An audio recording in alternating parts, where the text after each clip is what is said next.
Now then, from the front lines to off the grid, Wendy Tremayne left a successful and high-priced lifestyle in New York City to settle down in Truth or Consequences, New Mexico. No, really, that's what it's called. Once there, her and her husband have built, invented, foraged, and grown all that they need, being careful to not buy anything new and living life in what she calls the waste stream of an over-commodified, over-consumerized world. In 2013, she piled some of her experiences into a book called The Good Life Lab: Radical Experiments in Hands-on Living. Here she shares her geographical, emotional, and mental journey while blending in some beautiful illustrations and DIY how-tos on everything from biofuel to beer. We sat down with Wendy a while back to discuss not only her book, but her decision to make this huge shift and how others can make small shifts and start embracing a life less commodified. Take a look. I often wondered about, like, well, where are all the remote workers? When are we going to move to rural America and live out this dream that the internet made possible? It's funny that we're still not doing it because the waste stream is so abundant that, like, you don't have to be, in downtown Manhattan anymore or in Oakland. And in fact, when you get outside a little bit, what you tend to bump into are the people who make the things. And the economy changes a bit. It's more like in a small town or a rural place, it's a social network of economy. So like the last thing you would do is use money because it's like the low road. It means you don't have a relationship, so it's just as rich, if not richer. But essentially, I think one of the biggest exchanges is you're time rich and money poor. I mean, economically, my bank account, I looked a lot richer in New York, right? But I'm so much wealthier now. But why do you think people are resisting, this idea of moving out to places and becoming rich in other ways?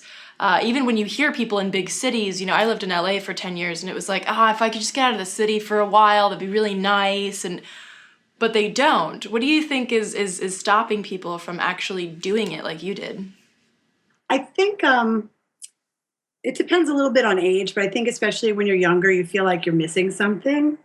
When I left New York, I was 37 and I did everything. I was in a rock band, I ran a record label, I was in the music entertainment business. Like I just did everything. I was corporate, but I like played by my rules, and I had a great time. And when I left, I felt like I knew exactly what I was leaving. And my excitement and growth and newness was all in this foreign, rural place. So in some ways, I think you got to get it out of your system so you don't feel like I'm missing something. And maybe, it's just a little scary, economically, like how do you make money? I'm curious as well, how do you, now that you've moved into this decommodified setting, how do you see the scale? Because there are some people that look at what you do and they're like, oh, I'm not ready for that because I'm still enjoying New York City or whatever, or they're not sure how to take that first step. What would you suggest, and how do you see that scale as trying to take that first step versus going all the way to Truth and Consequences? Well, not everybody has to leave the city, right? Like, for me, it was important because I wanted to live a hands-on life, right? I mean, wherever we're standing, we can sort of carve out a decommodified or autonomous space, where you just say within this domain, I'm going to have a new level of integrity. So whether it's, just wearing used stuff or, sometimes it's like just refusing to care about money for me, like I teach yoga in town here and, people throw the weirdest stuff at me like barters and how about this, and I'll pay you 3 cents. And some people think I'm crazy, but I just say yes to everything pretty much because I feel like in the end, there's like an emotional lesson going on here that's like bigger than the dollar. And for me, it keeps me from ever getting that like anxious, that tension that like wants to leap out and grab money, I mean, for me, that's the death trap. So I don't have to live in the middle of the desert to practice this kind of stuff, or to take control over the food I eat and refuse to be poisoned by industry, Do you see this A lot of activists say that, the future of this system, because the system will eventually break down because you can't extract forever. So as it breaks down, do you see more and more people, whether they're in the city or out in the sticks, so to speak, do you see more people switching towards this sort of like barter economy? Like, what can I give you for that, bushel of kale, as opposed to like, oh, it's just this much money? I don't know, I think of the cliche, like, this is the best day on earth, this is the worst day on earth, like, and it's always been that. It's hard to tell if it's where I'm looking or if it's what's happening. I still hold out faith in our intellectual communities, in our activist communities. My partner and I were just talking the other day. We live around a lot of like what were ranchers. And there's a little tension where we are between the ranchers and the newer creative people who come here. And, you have to like step back and realize the ranchers were like the salt of the earth, the close to the ground. They had that taken away and nothing replaced it. They can't make a living any longer doing these things that they had pride in and that kept them close to nature. And, there's a reason for the way that pride developed into these sort of blown out psyche, personalities.